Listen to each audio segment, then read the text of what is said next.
So what does it mean? So what does the Race to the Line mean? So it's a 3-year program, so it's under STEM, which is science, technology, engineering and mathematics programs. So why does today matter? You've worked really hard to get here, so congratulations, well done.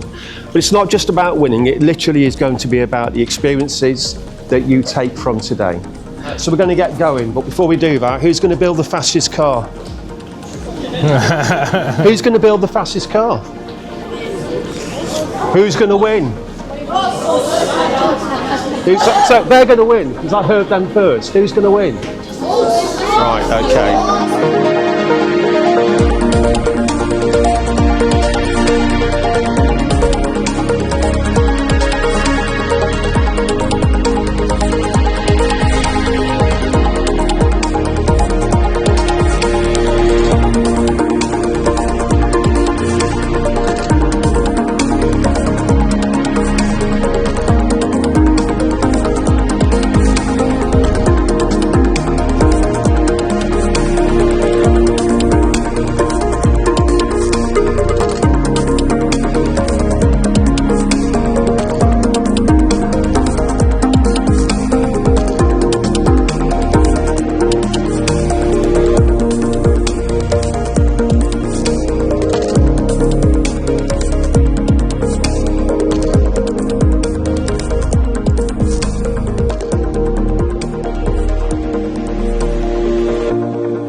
Track live!